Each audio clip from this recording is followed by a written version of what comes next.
आणि असा हम्म।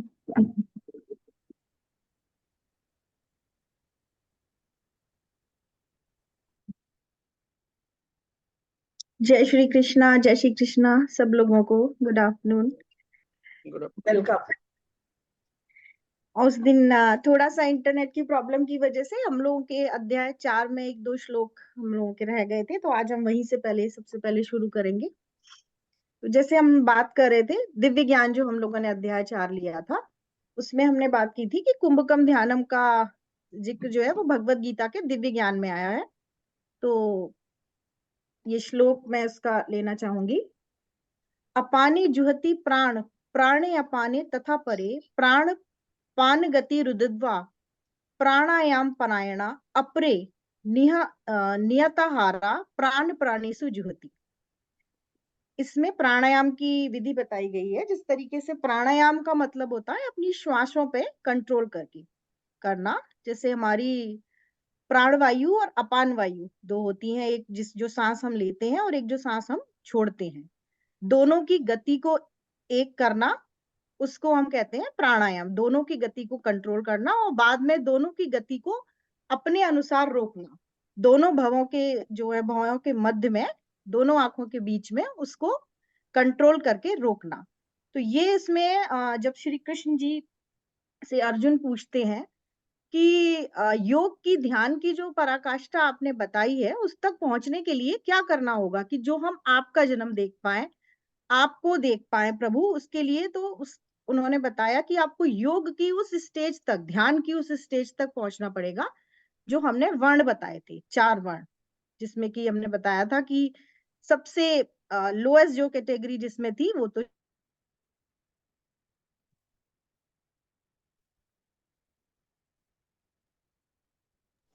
है, अरे नेहा। उसके हिसाब से आपका वर्ण है शूद्र, वैश्य, क्षत्रिय, ब्राह्मण। मतलब जब आप बिल्कुल ध्यान की पराकाष्ठा पर पहुंच चुके हैं और आप अपने सांसों की गति को खुद नियंत्रण कर सकते हैं, तब आप ब्राह्मण की स्टेज में आएंगे।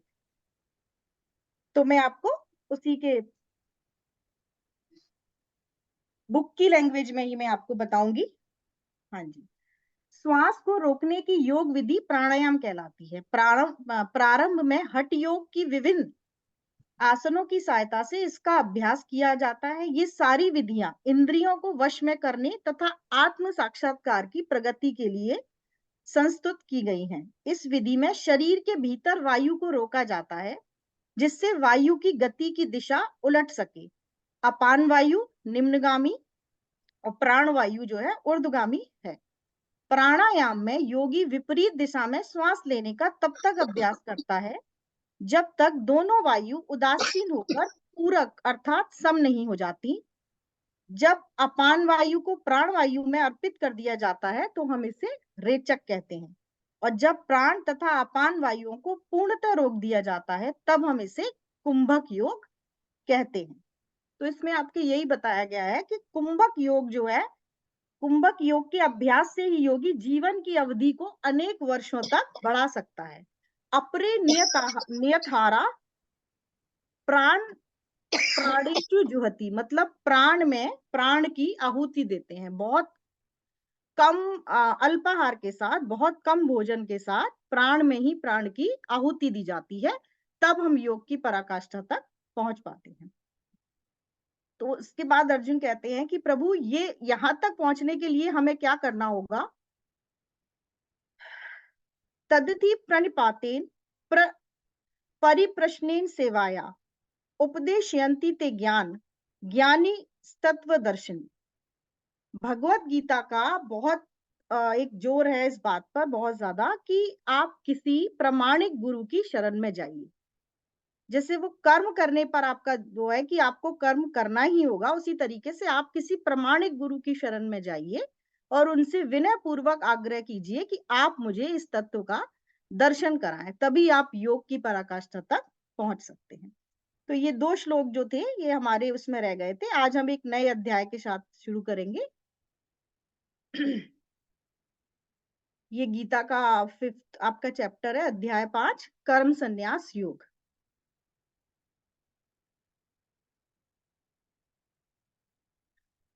इससे पहले हमने कर्म योग लिया, उससे पहले सांख्य योग लिया, फिर हमने दिव्य ज्ञान लिया। तो कर्म योग में जिस प्रकार से ईश्वर परमपिता परमेश्वर ने, श्री कृष्ण जी ने अर्जुन को कर्म करने के ऊपर जोर दिया था कि तुम्हें कर्म करना ही है अर्जुन, और किसी भी प्रकार से कर्म ना करने वाले मत बनो, कर्म तुम्हें करना ही होगा। उसके बाद उन्होंने उसको दिव्य ज्ञान दिया अर्जुन को, कि दो मार्ग उन्होंने बता दिए उनको, कि एक तो ज्ञान मार्ग है और एक आपका कर्म का मार्ग है, निष्काम कर्म मार्ग, और एक है आपका भक्ति का ज्ञान मार्ग। तो अर्जुन जो है वो थोड़े से कंफ्यूज हो जाते हैं कि प्रभु मैं दोनों मार्गों में से किस पे जाऊं। एक तो आपने बताया निष्काम कर्म मार्ग, जो दिव्य ज्ञान में उन्होंने बताया कि कर्म की 3 स्टेज आपको बताई गई थी। एक तो आपका था कि विकर्म, कर्म और अकर्म। विकर्म मीन्स कि जहां आप बिल्कुल अज्ञानी है, या तो आप कर्म करते ही नहीं है, आलसी हैं, निंद्रा में रहते हैं, आज का काम कल पे टालते हैं, या कर्म करते भी हैं तो शास्त्रों के विपरीत कर्म करते हैं, वो कर्म जो शास्त्रों में नहीं लिखे हुए, या वो कर्म जो दूसरों को हानि पहुंचाते हैं। फिर आता है आपका सकाम कर्म, जो आप अपनी इंद्रियों को सुख देने के लिए कर्म करते हैं, वो दूसरी स्टेज आपकी आती है। और लास्ट और फाइनल स्टेज आपकी आती है जब आप निष्काम कर्म, अकर्म, जिसमें कि जो भी कुछ आप करते हैं वो प्रभु को अर्पित करके करते हैं, और जो भी उसके फल की आप इच्छा नहीं रखते, वो आपका आता है निष्काम कर्म। तो श्री कृष्ण जी जो है वो अर्जुन से निष्काम कर्म के लिए ही कहते हैं कि अर्जुन कर्म कांडी से कर्म योगी बनो, कर्म को यज्ञ की तरह करो, ईश्वर को अर्पित करके करो, तो वो आपका आएगा अकर्म की श्रेणी में। तो अर्जुन थोड़े से कंफ्यूज हैं, तो अब वो ये जो हमारा चैप्टर आया है 5th, इसमें आएगा आपका संन्यास कर्म योग, कि इसमें संन्यास और कर्म दोनों को अलग अलग आपको बताया जाएगा कि दोनों ही चीजें में आप कर्म कर रहे हैं, लेकिन उनका क्या फर्क। अर्जुन उवाच, अर्जुन कहते हैं, संन्यास कर्मणा कृष्ण पुनः योर्गचा संसशी यच्छ श्रेय एतियोर एतरेक तन्मे ब्रूहि सुनिश्चिताम, कि आपने मुझे प्रभु दो मार्ग बता दिए। एक तो आपने कर्म त्यागने के लिए कह दिया, ज्ञान मार्ग बता दिया, और एक आपने भक्ति पूर्व, भक्ति से भरे हुए कर्म का, निष्काम कर्म का मार्ग बता दिया। तो दोनों में से मेरे लिए क्या श्रेष्ठ है वो आप मुझे बताइए। दो मार्ग आप मुझे बता रहे हैं। अच्छा, पहले तो अर्जुन जो थे, अगर हम भगवत गीता को या कुरुक्षेत्र के युद्ध को हम एक साधारण मनुष्य की दृष्टि से देखेंगे तो उस युद्ध में बहुत नरसंहार हुआ था। लेकिन अगर हम उस युद्ध को आध्यात्म की दृष्टि से देखेंगे तो उसमें नरसंहार नहीं हुआ था। अर्जुन जो थे वो निष्काम कर्म कर रहे थे अपने प्रभु श्री कृष्ण की आज्ञा अनुसार। जितने भी आपके उनका दानवों का, और जितना उन्होंने विनाश किया था, बुराई को उन्होंने मारा था, तो उसमें वो नरसंहार नहीं हुआ था, उसमें सिर्फ आत्माओं ने अपने वस्त्र बदले थे। अगर आप उसे आध्यात्म की दृष्टि से देखेंगे तो अर्जुन ने जो कुछ भी किया था वो नरसंहार नहीं था, निष्काम कर्म था, जो उन्होंने अपने परम पिता परमेश्वर की आज्ञा अनुसार किया था। श्री भगवान उवाच, श्री कृष्ण जी कहते हैं, संन्यासः कर्म योगस्य निःश्रेय करावुभो तयोस्तु कर्म संन्यास सत्कर्म योग विषयस्ते, कि निश्चय ही संन्यास से निष्काम कर्म जो है योग, वो बहुत निश्चय ही श्रेष्ठ है। क्यों? क्योंकि जब आप संन्यास या ज्ञान मार्ग पे जाते हैं तो उसमें आपके पतन के चांसेस बहुत बढ़ जाते हैं। क्या होता है कि योगी जब आप बनेंगे ना, तो उसमें एक स्टेज ऐसी आएगी कि कभी आपका मन उकता गया, आपने सब कुछ छोड़ दिया और आप चले गए कि नहीं मैं सब कुछ छोड़ दिया, मैंने तो संन्यास ले लिया है। लेकिन एक स्टेज ऐसी आएगी कि फिर से आपका मन उन्हीं चीजों की तरफ भटकेगा जिन चीजों को आप रोकने की कोशिश कर रहे हैं। तो फिर से आप जो है वो उसी भौतिक दुनिया में आना चाहेंगे। तो उसमें आपका क्या, वो आपके कार्मिक अकाउंट में ऐड होता चला जाएगा कि आप योग की तरफ आने के बाद दोबारा से आप कर्म योग में आए। लेकिन कर्म योग को श्रेष्ठ योग, निष्काम कर्म योग को श्रेष्ठ योग इसलिए कहा गया है क्योंकि कर्मेंद्रियों पर कंट्रोल करना आसान तो नहीं कह सकते हैं, लेकिन हाँ, अपने मन चित्त बुद्धि से कंट्रोल करने से ज्यादा इजी होता है कर्मेंद्रियों पर कंट्रोल करना। उसे आप इस भौतिक दुनिया में रहते हुए, अपने परिजनों के साथ रहते हुए, सारे सुख विषयों का भोग लेते हुए भी आप सब कर्मों को ईश्वर को अर्पित करके और उनके साथ एक कर्म योगी बन के उस पथ पर चल सकते हैं। लेकिन अगर आपने संन्यास योग ले लिया तो उस पे से लौटने का मतलब है पतन। इसलिए इसमें भगवत गीता में निष्काम कर्म योग को श्रेष्ठ योग बताया गया है। तो कृष्ण जी उनसे कह रहे हैं अर्जुन से कि संन्यास जो है वो निश्चय ही संन्यास से सर्वश्रेष्ठ योग है निष्काम कर्म योग, जिसमें कि आप जो भी कर्म करते हैं वो ईश्वर की इच्छा अनुसार करते हैं और सब कुछ आप अपने ईश्वर को समर्पित करते हैं। श्री भगवान उवाच, फिर भगवान कहते हैं कि संन्यासस्तु महाबायो दुख आप तुम अमोयगत योग युक्तो मुनि ब्रह्मा न चिरेणाधिगच्छति। कि सन्यास, इसमें देखिए सन्यासियों को दो कैटेगरी में बांटा गया है। एक तो हो गए मायावादी आपके सन्यासी और दूसरे होते हैं वैष्णव सन्यासी। आप इस तरीके से देख लीजिए कि एक ही कोर्स की दो तरीके हैं पढ़ने के। एक तो वो पढ़ाई कर रहा है प्राइवेट कॉरेस्पॉन्डेंस कोर्स से और दूसरा कर रहा है रेगुलर। वही एक आपका फर्क है सन्यास योग में और कर्म योग में, कि वही सेम सिलेबस है, वही पढ़ाई है, लेकिन उसका करने का फर्क क्या है कि एक डेली मंदिर जा रहा है, ज्ञान ले रहा है, वेदों को पढ़ रहा है, और एक जो है वो अपने निष्काम कर्म में लगा हुआ है और सब कुछ अपने ईश्वर को अर्पित कर रहा है। दोनों का सिलेबस एक है, पढ़ाई एक है, रिजल्ट भी दोनों का आएगा, लेकिन दोनों के मार्ग अलग अलग हैं। तो सन्यासियों को दो उसमें बांटा गया है, मायावादी और वैष्णव। लेकिन उनमें श्रेष्ठ बताया गया है कि जो निष्काम कर्म योग जो करते हैं, मायावादी सन्यास, उसे श्रेष्ठ बताया गया है। अब अर्जुन बोलते हैं कि प्रभु योगी की फिर परिभाषा क्या होती है? आप जो कह रहे हैं जिस तरीके से योग करने के लिए, तो योगी आप किसे कहेंगे? योग युक्तो विशुद्धात्मा विजितात्मा जितेंद्रिय, जिसने अपनी सब इंद्रियों के ऊपर कंट्रोल कर लिया हो, सर्वभूतात्मा भूतात्मा कुर्व ना अपि न लिप्तिये, वो किसी भी कर्म के बंधन में लिप्त ना हो और अपनी सब इंद्रियों पे कंट्रोल कर लिया हो उसने, लेकिन वो फिर भी लगातार कर्म कर रहा है, क्योंकि वो अपने पीछे जो जो उसके पीछे हैं उनके लिए एक एग्जाम्पल उसको सेट करना है कि किस प्रकार से कर्म करना है। ये बात की गई है प्रमाणिक गुरुओं की, योगियों की, कि उनका अभी कोई भी उनका कर्म बंधन नहीं रह गया है, वो अपनी सब इंद्रियों पर कंट्रोल कर चुके हैं और योग की पराकाष्ठा तक पहुंच चुके हैं, लेकिन वो भी कर्म कर रहे हैं, जिससे कि उनको फॉलो करने वाले लोग जो हैं वो कर्म से ना हटे। इसका एक उदाहरण देते हुए श्री कृष्ण जी कहते हैं,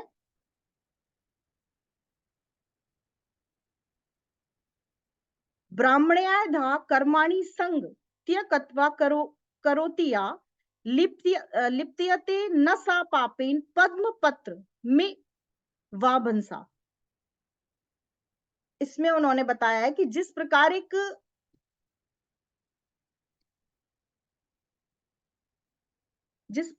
एक कमल का पत्ता होता है, कमल का पत्ता किसमें रहता है? कीचड़ में रहता है। कमल हमेशा ही वो कीचड़ में रहता है, लेकिन उसका जो सरफेस होता है वो कभी भी कीचड़ को अपने ऊपर या किसी भी चीज को अपने ऊपर टिकने नहीं देता। उसी प्रकार योगी जो है वो इस संसार में रहते हैं कि वो इतनी बुराइयों के बाद भी, वो सब कर्म बंधनों से मुक्त हैं, लेकिन वो इतनी बुराइयों के बाद भी अपने मन पे किसी भी बुराई का कोई असर नहीं आने देते हैं और इस दुनिया में हमेशा अच्छाइयां ही फैलाते हैं। उनके ऊपर कुछ भी टिकता नहीं है। अगर आप किसी भी मन को, अगर आप मन बुद्धि चित्त इंद्रियों को अगर आप कंट्रोल कर लेते हैं, तो आप किसके पास बैठ रहे हैं, कौन क्या कर रहा है, इससे आपको कोई फर्क नहीं पड़ता। देखिए संगत की रंगत तो होती है, जिस तरीके की संगत में आप रहेंगे वैसे आप बनेंगे, ये तो है।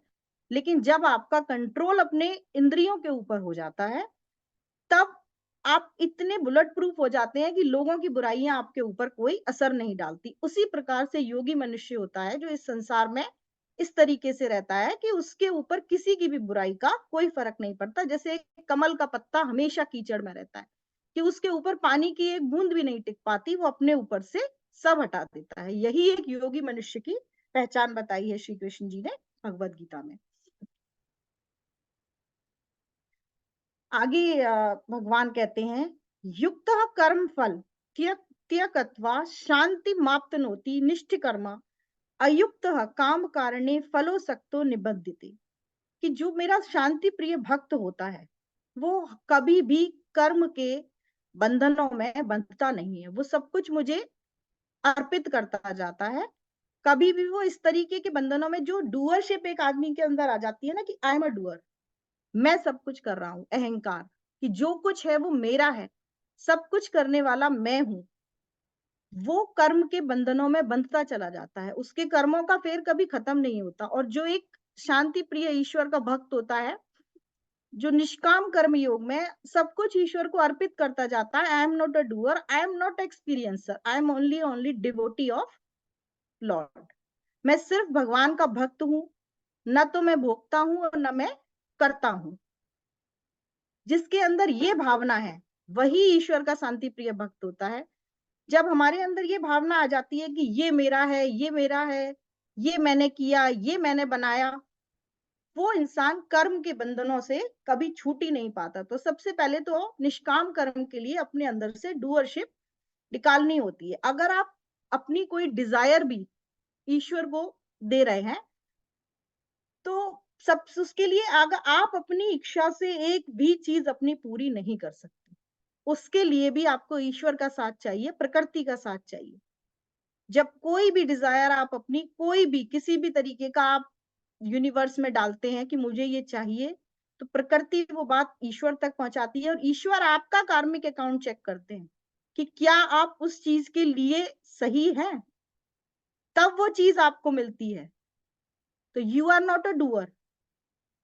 बहुत लोगों के मन में विचार आता है कि जब सब कुछ करने वाले प्रभु हैं, तो ये जो मुझे कष्ट मिल रहे हैं, ये क्यों मिल रहे हैं? जब सब कुछ भगवान कर रहे हैं, तो भगवान आपको कष्ट नहीं दे रहे हैं, भगवान तो आपको कष्टों से निकाल रहे हैं। ईश्वर सबको समान दृष्टि से देखते हैं। सूरज की रोशनी सबके लिए समान है, नदियों का पानी सबके लिए समान है। जो आपने अर्चित किया है, जो आपने कर्म किए हैं, उन्हीं का फल आपको मिल रहा है, वो ईश्वर आपको नहीं दे रहे हैं। ईश्वर सबको समान दृष्टि से हर चीज देते हैं, हर समान दृष्टि से देखते हैं।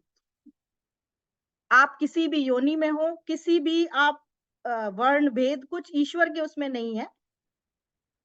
जो भी आप पा रहे हैं वो सिर्फ आप अपने कर्मों का भोग पा रहे हैं, वो ईश्वर ने आपको नहीं दिया है। ईश्वर ने जो दिया वो सब कुछ अच्छा ही दिया। और ईश्वर से जितनी आप समीपता बना लेंगे ना, जितना आपके मन में इस चीज का आता जाएगा कि हाँ, मैं भगवान के पास हूँ, भगवान के समीप हूँ, तो देखिए ईश्वर आपको जरूर कहीं ना कहीं हर चीज से निकालते चले जाते हैं। अगर आपको कष्ट मिल रहे हैं, तो आप ये मानिए कि आप कर्म बंधनों से छूट रहे हैं। तो कष्टों को तो उतने ही अच्छे से लीजिए जितने अच्छे से आप खुशियों को लेते हैं, क्योंकि कष्टों का बिल्कुल मतलब है कि आप ईश्वर के बिल्कुल समीप आ चुके हैं, आप उनके भक्त बन चुके हैं, क्योंकि वो आपको आपके कर्म बंधनों से छुटकारा दे रहे हैं। बस दिमाग में एक ही चीज रखिए कि I am not a doer, मैं करता नहीं हूं, जो कुछ कर रहे हैं सब मेरे परम पिता परमेश्वर कर रहे हैं। अब देखिए यहाँ आती है कि एक योगी या पंडित की क्या परिभाषा होती है। जैसे कि हमने धर्म के बारे में बताया था, धर्म के बारे में मैंने आपको कर्म योग में बताया था कि धर्म क्या होता है। धर्म जो हम जिन धर्मों में हमने खुद को बांटा हुआ है वो धर्म नहीं। ईश्वर के अनुसार धर्म वो होता है जो हमारी प्रकृति है, जिस प्रकृति के हम हैं उसके अनुसार हम काम कर रहे हैं।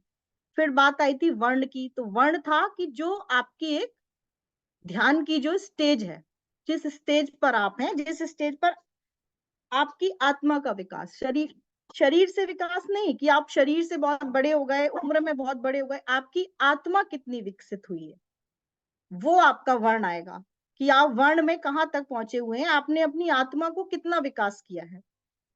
अब यहाँ आती है देखिए पंडित की, विद्या विनय संपन्ने ब्राह्मणे गवि हस्तनी शुनि चैव वपाके चा पंडिता समदर्शिनी। एक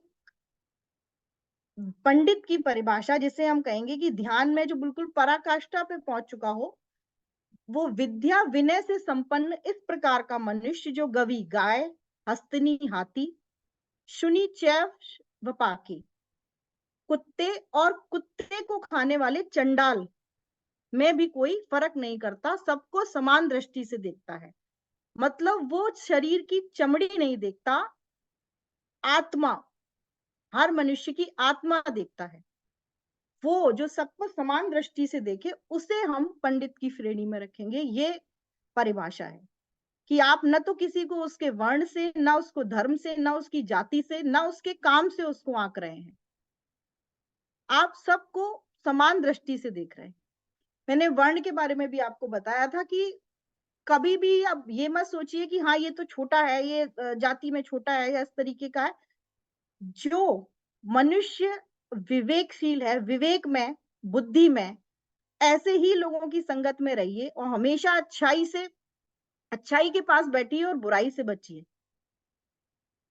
जाति से किसी नीचे आदमी के पास बैठने से आप अशुद्ध नहीं हो जाएंगे, लेकिन हाँ, अगर आप इस तरीके के लोगों के पास बैठेंगे कि जिनकी आत्मा विकसित नहीं है या जिनका जो सोच जिनकी शूद्रों वाली है, उस तरीके के लोगों के पास बैठने से जरूर फर्क पड़ता है। तो इसलिए वर्ण का मतलब वो नहीं है जो हम वर्ण का मतलब समझते हैं। वर्ण का मतलब है कि कितनी आपने अपनी आत्मा को विकसित किया है, आत्मा का विकास किया है।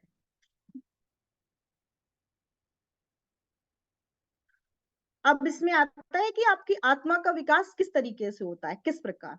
ये ही स्पर्शजा भोगा दुख योनते एवते आधंत वंतः कौन्ते न तेषु रमते बुद्धि। कि जो स्पर्शों के इस भोग में लगे होते हैं, स्पर्श का भोग सिर्फ हाथों का स्पर्श नहीं, चमड़ी का नहीं, स्पर्श का भोग आता है आपकी हर प्रकार की इंद्रिय जो है ना। आंखों से जो कुछ आप गलत देख रहे हैं वो, मुंह से जो आप खा रहे हैं वो, नाक से जो भी आप स्मेल कर रहे हैं वो, तो स्पर्शों का जो भोग है ना, जिस भोग में आपने इसको अपने आप को डाला हुआ है, जो इनमें नहीं फंसता है वही योगी।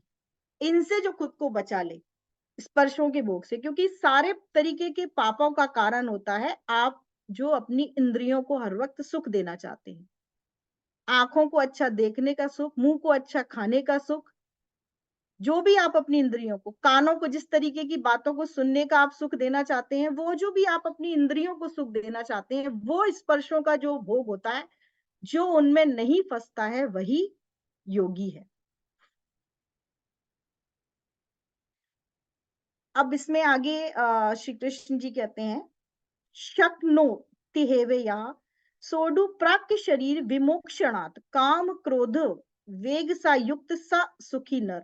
जो मनुष्य इस जीवन के समाप्त होने से पहले अपनी सारी इंद्रियों पे कंट्रोल कर लेता है, काबू कर लेता है, काम क्रोध के वेग पर काबू कर लेता है, वही सुखी नर है। क्योंकि पहले भी मैंने आपको बताया था कि देयर आर मेनी स्टेजेस। आप जिस स्टेज पे खड़े हैं, आगे आपकी कहानी उसी स्टेज से शुरू होगी। तो इस जीवन के समाप्त होने से पहले जितना जल्दी आप अपनी आत्मा का विकास कर लेंगे, जैसे उन्होंने पूछा था अर्जुन ने, लास्ट जो हमने चैप्टर पढ़ा था दिव्य ज्ञान 4th चैप्टर, उसमें उन्होंने अर्जुन ने पूछा था कि प्रभु हम किस तरीके से जो है योगी बन सकते हैं या किस तरीके से हम अपनी आत्मा का विकास कर सकते हैं। तो श्री कृष्ण जी ने कहा था कि सबसे पहले आपको अपनी इन काम क्रोध रजगुण से उत्पन्न बुराइयों के ऊपर कंट्रोल करना होगा, और ये कहाँ रहती है, आपकी इंद्रियों में। तो सारी कहानी कहाँ आ जाती है, अपने सेंसेस पे कंट्रोल करने की। और सेंसेस पे कंट्रोल करने का तरीका ये नहीं है कि आप बिल्कुल अपनी डिजायर्स को कंट्रोल करना शुरू कर दें, एकदम कंट्रोल करने की जरूरत नहीं है, लेकिन चीजों को रेगुलेट करना शुरू कर दें। कोई ड्रास्ट चेंज एक दिन में नहीं आ सकता, लेकिन हाँ मॉडरेट कर सकते हैं हम चीजों को, धीरे धीरे धीरे धीरे करके चीजों को कंट्रोल करना शुरू करें। क्योंकि मन जो होता है ना, मन बुद्धि जिसे मैं कह रही हूँ कि आप अपने हाथों को, पैरों को, आंखों को बहुत जल्दी कंट्रोल कर सकते हैं, लेकिन मन को, चित्त को, बुद्धि को कंट्रोल करना थोड़ा मुश्किल है। क्योंकि मन एक बच्चे की तरह होता है, जब आप उसको ज्यादा कंट्रोल करने की कोशिश करेंगे ना तो वो विद्रोही हो जाता है। तो उसको एकदम कंट्रोल करने की जरूरत नहीं है, लेकिन धीरे धीरे चीजों को समझेंगे ना तो अपने आप आपका अपने सेंसेस के ऊपर कंट्रोल आने लगेगा। जब सेंसेस पे कंट्रोल आना शुरू हो जाता है तो ये रजगुण से उत्पन्न जो हमने कहा कि ये सब काम क्रोध, ये कहाँ रहते हैं? हमारी इंद्रियों के अंदर। तो जब इंद्रियों के ऊपर हमारा कंट्रोल हो जाएगा, तो इस तरीके के अवगुण भी हमारे अंदर से निकल जाएंगे। और जब अवगुण हमारे अंदर से निकल जाएंगे, तो हमारा मन जब क्लीन हो जाएगा, तो उसके आप धीरे धीरे अपने आप उस मन के अंदर प्रभु की भक्ति आने लगेगी।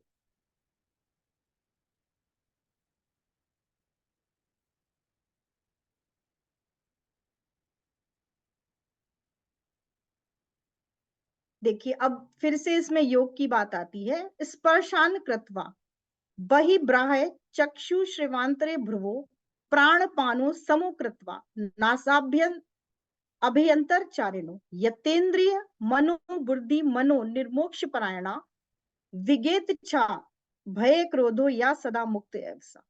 कि अपनी दोनों भवों की, जो मैंने अभी आपसे बात की थी कुंभकम युगम, उसकी इसमें है कि अपनी दोनों भवों के बीच में, जो नाक की सीधी दिशा में आप देखते हैं, उसके बीच में अपनी दृष्टि को केंद्रित करिए। उसको केंद्रित जब आप करने लगेंगे और आप अपनी सांस को रोकने लगेंगे, जिस तरीके से हम नाड़ियों की बात करते हैं ना, जब हम अपनी सांस को रोकना शुरू कर देंगे, सांस के ऊपर हमारा कंट्रोल आ जाएगा, तो उसके बाद हमारे मन से भय, क्रोध, हर प्रकार से हम मुक्त हो जाएंगे। लेकिन उसकी सीधी सबसे पहली उसकी सीढ़ी है ध्यान, योग। ध्यान से, योग से जब हम अच्छे से ध्यान लगाना शुरू कर देंगे और अपनी सांस के ऊपर हमारा कंट्रोल होना शुरू हो जाएगा, तो धीरे धीरे हमारी इंद्रियां भी हमारी वश में आनी शुरू हो जाएंगी। तो जब हमारी इंद्रियां हमारे वश में आनी शुरू हो जाएंगी, तो सारे विकार जो हैं वो उन्हीं में उत्पन्न होते हैं। आपका गुस्सा आना, जो भी आपके अंदर की बुराई है, वो सब कहाँ है? हमारी इंद्रियों में। तो जब उनके ऊपर हमारा कंट्रोल आ जाएगा, तो धीरे धीरे धीरे करके हम अपने मन पे भी कंट्रोल करना शुरू कर देंगे, और हमारा मन जो है वो भय और क्रोध और इन सब चीजों से मुक्त हो जाएगा। अंत में प्रभु कहते हैं कि भोक्तार यज्ञता सा सर्वलोक महेश्वरम सुहद सर्वभूतान ज्ञातवा मां शांति शांति मृच्छति। कि जो मेरा भक्त जो है वो यज्ञ यज्ञ जो मैंने आपको बताया था कि ईश्वर को अर्पित किया हुआ कर्म जो है वो यज्ञ की श्रेणी में रखा जाता है। निष्काम कर, कि जो भी आप काम कर रहे हैं, अपने मन को आपने जो है वो एक समझ रखा है, मन को किचन आप समझिए, जो पहले भी हमने इस बारे में बात की थी, कि जो भी आप उसमें बना रहे हैं कर्म, वो आपको अपने ईश्वर को अर्पित करना है, तो वो दूषित नहीं होना चाहिए। तो यज्ञ जो है वो विष्णु भगवान को अर्पित किए हुए कर्म को यहाँ संज्ञा दी जाती है। तो जो भी यज्ञ स्वरूप जो है इस दुनिया में कर्म करता है, वही जो है शांति को प्राप्त होता है या प्रभु में लीन होता है। तो ये हमारा चैप्टर, 5th चैप्टर जो मैंने आपको बताया। लेकिन एक इसमें क्या है कि हम लोग कर्म के लिए ये सोचते हैं कि हमें कितने जन्म निकल जाएंगे, कितने जन्म। ये तो बात बहुत ज्यादा गुण हो गई ना, कि बहुत डीप में हम चले गए कि नहीं नहीं, जो है इतने सारा हमें कर्म करना है, इंद्रियों पे कंट्रोल करना है, योग करना है, तो लगता है कि पता नहीं इस जन्म में कर भी पाएंगे कि नहीं कर पाएंगे। तो इसमें सिर्फ ये है कि अपने मन को सरल बनाना। जितना हम अपने मन को सरल बना लेंगे ना, मन को हम अपना साफ बना लेंगे, एक दिन में नहीं होगा, उतना ही हम धीरे धीरे धीरे करके ईश्वर के समीप जाते जाएंगे। मैं अपना एक मतलब बहुत ही, मेरा क्या बोलूं, जब भी मैं इस प्रसंग को सुनती हूँ ना, तो मेरे अपने रोंगटे खड़े हो जाते हैं या आंखों से आंसू बहने लगते हैं। तो मैं एक रामभद्राचार्य जी का एक प्रसंग आपको सुनाना चाहूंगी। तो थोड़ा इसको सुन के आपको थोड़ा सा जो है ना, चीजें, माहौल लाइट होगा, क्योंकि ज्यादा ही डीप में चला जाता है तो हमें लगता है कि कर्म कैसे कर पाएंगे हम, बहुत बोझ आ गया हमारे मन पे, आत्मा पे। तो रामभद्राचार्य जी अपनी कथा में एक प्रसंग उन्होंने सुनाया था, तो मैं आप लोगों के साथ इसको शेयर करना चाहूंगी। कि एक बच्चा था, एक गांव में रहता था, अनाथ था, माँ बाप नहीं थे, कोई नहीं था उसका। तो उसको दुनिया का कुछ भी ज्ञान नहीं था, कुछ भी उसको पता नहीं था, उसको मालूम नहीं था कि क्या होता है। मन उसका बड़ा साफ था, कोई खाना दे देता तो खा लेता था, कहीं भी खाना मिल जाता था तो खा लेता था, नहीं मिलता था नहीं खाता था। उसके अंदर बहुत सी ये भी आ गई कि आलसी हो गया, सोता रहता था, ये सब करता रहता था, क्योंकि कोई उसको बताने वाला नहीं था, कोई उसको ज्ञान नहीं था, सिर्फ खाना और सोना, दो ही काम उसको आते थे। तो अगर हम वैसे देखें तो वो विकर्म की श्रेणी में आ रहा है कि उसको दो ही काम आते हैं, आलस है, खा रहा है और सो रहा है। लेकिन उसका मन बहुत साफ था, उसके मन में किसी भी प्रकार का कोई किसी के लिए ईर्ष्या नहीं थी, कुछ भी नहीं था, क्योंकि उसको कुछ पता ही नहीं था। तो गांव वाले जब तक उस बच्चे को खाना देते रहे, अब थोड़ा बड़ा हुआ तो उन्होंने कहा कि कहाँ तक हम इसको देते रहेंगे, इसको मंदिर में भेज देते हैं। तो उन्होंने उसको मंदिर में, पुजारी जो थे गुरुजी, उनके पास भेज दिया कि गुरुजी इसको अपनी शरण में ले लो।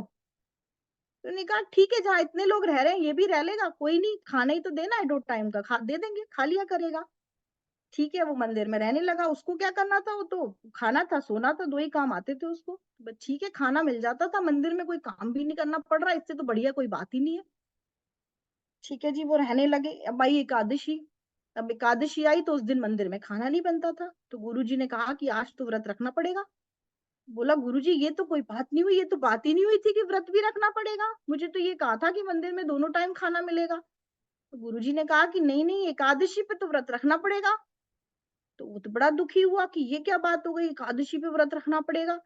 तो गुरुजी को दया आ गई, उन्होंने कहा कि ऐसा करो, इसको आटा वाटा दे दो, चावल आटा जो भी है, ये अपना ले जाएगा और जाके नदी किनारे बना के खा लेगा।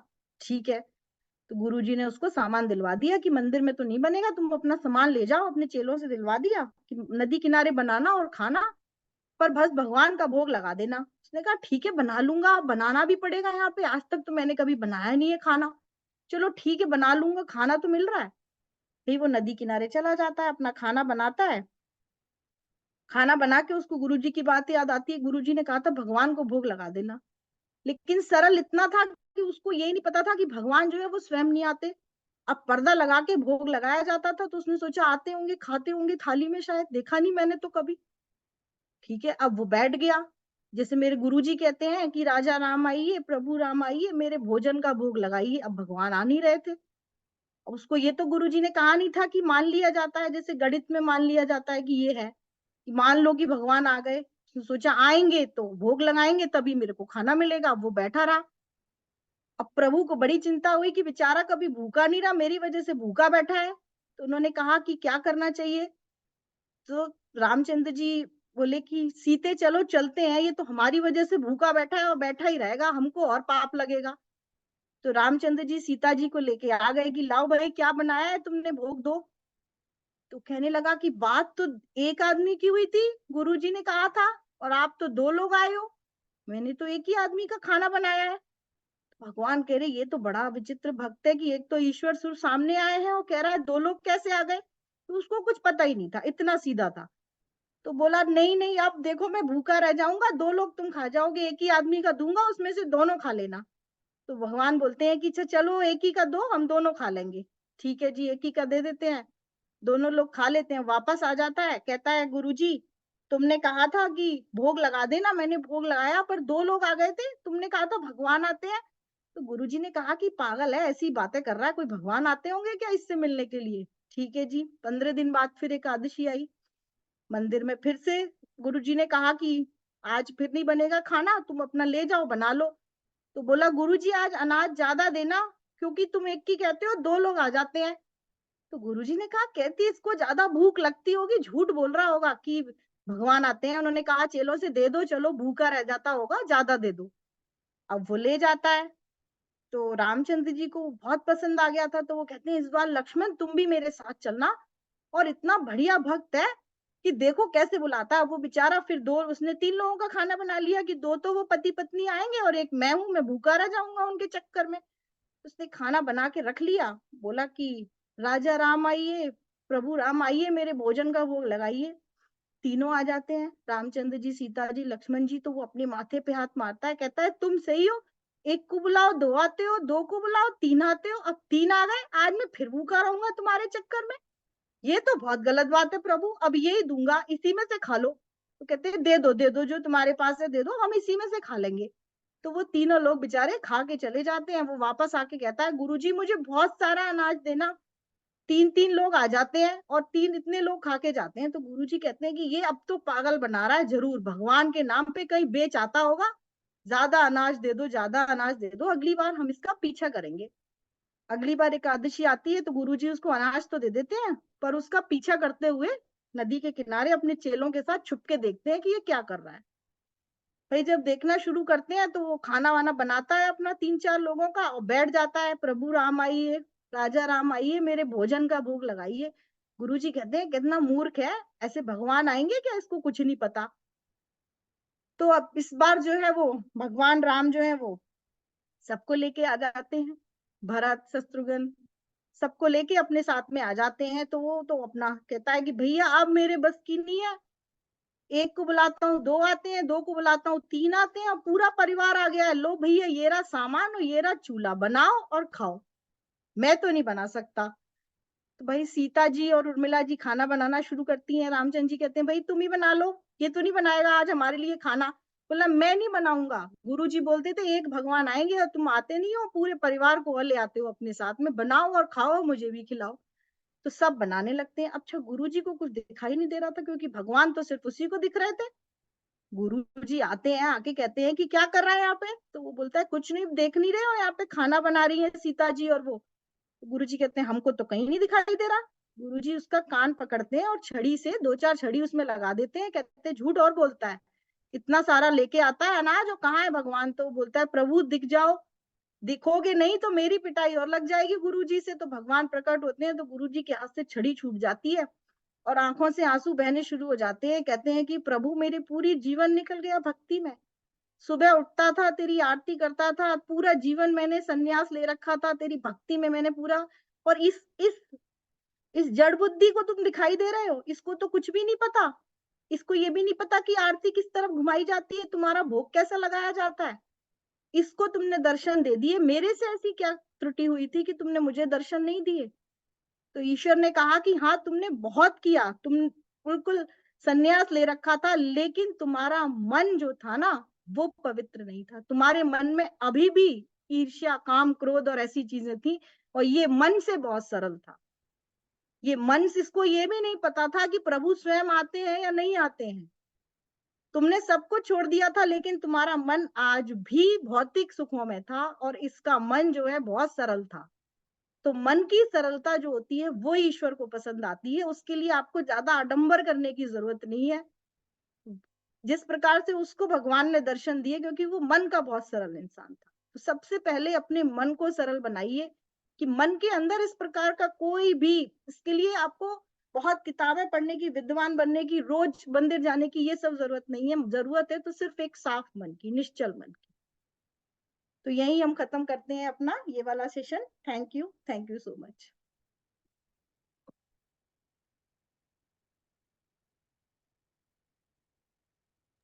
बहुत बढ़िया, मजा आ गया।